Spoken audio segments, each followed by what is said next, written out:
Welcome back to the deep dive. Today we are getting into maybe the most polarizing topic in the entire fitness world. We're talking about body recomposition. Ah, yes, the holy grail. Exactly, that ultimate, that highly coveted goal of simultaneously building new muscle while you're stripping away body fat. Right. And you know how the conversation goes. If you're just starting out, everyone agrees. You get newbie gains, and recomping is pretty straightforward. It is. It's expected, almost. But the second you get past that first 6 months, the whole story just flips on its head. It really does. The prevailing sort of rigid doctrine for anyone who's intermediate or beyond is that muscle growth and fat loss are mutually exclusive. It all comes down to thermodynamics. You have to pick a lane. You have to pick a lane. If you want to grow, you must eat in a pretty big calorie surplus, a bulk, and just accept that you're going to gain fat. And if you want to lose fat, you must go into a deficit of cut and accept that muscle gain is off the table. Maybe even that you'll lose some muscle you worked for. That's the fear, right? So that dogma, that idea that you absolutely have to choose one or the other, that's what we're putting under the microscope today. We've gone through the hard research, focusing squarely on energy balance. And we're asking, do you really need a measurable calorie surplus to grow? Or is body recomposition actually the rule, not the exception? It's time to test that assumption against the metabolic reality. Okay, so let's start with how researchers usually try to settle this. The typical study design splits people into two groups, right? Both do resistance training. Rigorous training, yeah. But one group eats in a mild calorie surplus, and the other eats at maintenance. When you just look at the top-line results, what do they suggest? Broadly speaking, most studies will show that the group in the mild surplus gets similar or maybe slightly better gains in muscle size. Which makes sense. It makes perfect sense anecdotally. Extra energy is protective. It helps you recover faster. It keeps your muscle glycogen topped up. And this is crucial. It lets you push for higher training volumes. So the argument for bulking isn't just about the building blocks. It's about having the fuel to train harder in the first place. Exactly. But here's the nuance, the part that gets lost. The actual difference in net muscle gain between that surplus group and the maintenance group. It's often a lot smaller than people think. And I think I know where you're going with this. The way they measure muscle can be a little misleading. It can be very misleading. A lot Right. of these studies use tools that measure lean body mass, LBM. But if you're overfeeding, that LBM number gets inflated by, well, stuff that isn't muscle. Like what? More food volume in your gut, more water retention, more stored glycogen. All of that reads as lean mass, but it's not new contractile tissue. You could just be showing an advantage because you're bloated. That's a great point. You look bigger on the scale, but it's not sustainable muscle. Oh. So if those direct LBM measurements can trick us, where do we look for better data? We look at the aggregate data. There's a fascinating meta-regression by Murphy and colleagues that looked at 52 different training studies. 52. And look, being in a big deficit clearly limits muscle gain. Nobody disputes that. But what they found was that the vast majority of people training around maintenance calories, they still managed to increase their lean mass. So if you keep your weight stable, but you lift weights, you gain muscle. I mean, that just runs completely counter to the you must bulk idea.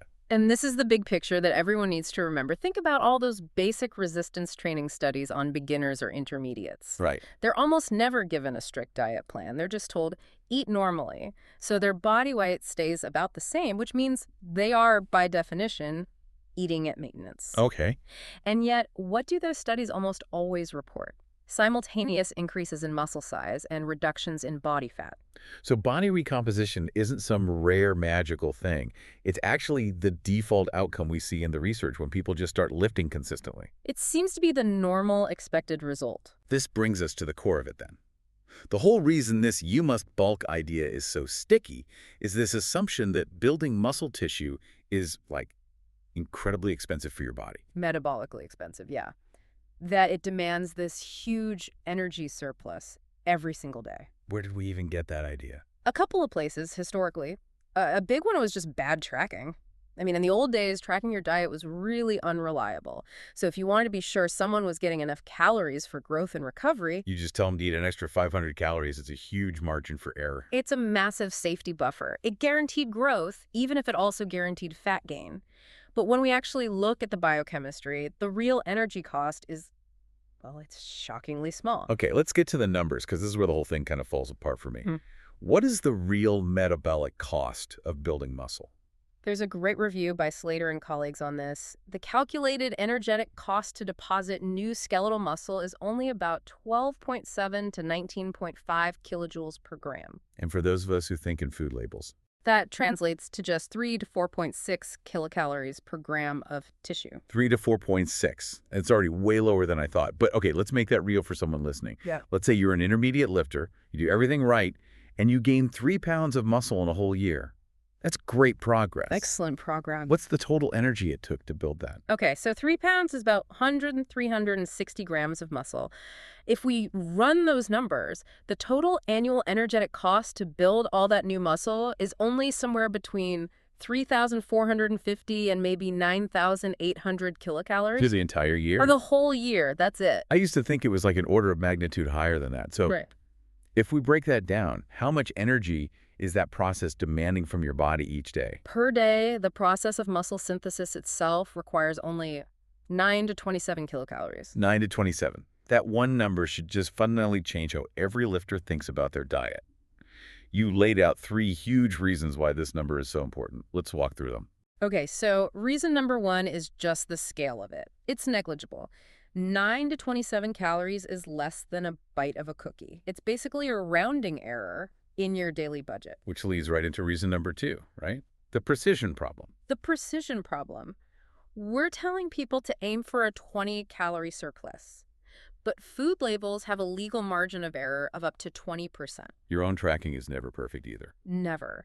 You simply can't engineer a surplus that small reliably. You aim for 20, and you might accidentally eat 100 extra, and that's exactly why people gain fat on a clean bulk. The error margin is bigger than the actual target. It just swamps the metabolic need. And that brings us to reason number 3, which is really the knockout punch for why recomp is possible. Okay. That tiny energy requirement, the 9 to 27 calories, it can be met endogenously. Meaning from inside your body. Your body doesn't have to get it from your breakfast. It can just pull it from your own stored energy reserves. And those reserves include stored body fat, adipose tissue. Precisely. The energy cost to build muscle is so trivial that your body can just burn a tiny, tiny amount of stored fat or glycogen to cover it instantly. So to put it all together, the physical act of building new muscle does not require you to eat more food on a given day. The energy can, and often does, come from the fat you're already carrying. The synthesis can be fueled internally. That insight really just, it turns the whole thing on its head. Yeah. If the energy cost is that small, then the old categories of bulk and cut feel way too rigid. They are. They're totally outdated. Yeah. We need a new framework. Instead of these rigid modes you switch between, it's much more accurate to see it as a continuum. A spectrum of energy A balance. continuum of energy balance, exactly. You're just sliding up or down the scale. You're not slamming one door and opening another. Okay, so let's map out that sliding scale for people. Right. At the far end, you have a big deficit. That's where you maximize fat loss, but the energy restriction is going to limit or even reverse your muscle growth. That's your classic aggressive cut. Move toward the middle, you get to maintenance. And this is the sweet spot for recomposition. It allows for moderate fat loss and moderate muscle gain at the same time. Because you're using stored fat to fuel that tiny synthesis cost. You're using that stored fat. And then finally, at the other end, you've got a mild surplus. That's where you're going to maximize hypertrophy. You're chasing the absolute fastest growth possible, but the trade-off is you have to accept some fat gain. Because you can't perfectly track that tiny surplus you need. You just can't. That reframing helps a lot, but where you start on that journey has to matter, right? Your current body composition must play a huge role. It's the key variable. Someone with higher body fat, say 18, 20, 25%, is perfectly positioned for recomp. They have plenty of stored energy on hand. Their body has no problem dipping into those reserves. It's happy to do it. But now take someone who's already very lean. A competitive bodybuilder at 6% or 8% body fat. They have almost no endogenous fuel to spare. Their body is fighting tooth and nail to hold on to its last bits of fat. For that person, yeah, they probably do need a real external surplus to grow. So recomposition is easiest if you have some energy reserves to spare. It gets harder, but not impossible. The leaner you get, you just have to set realistic expectations. It's all about where you are in that spectrum. Okay, so let's tackle the pushback, the practical side of this.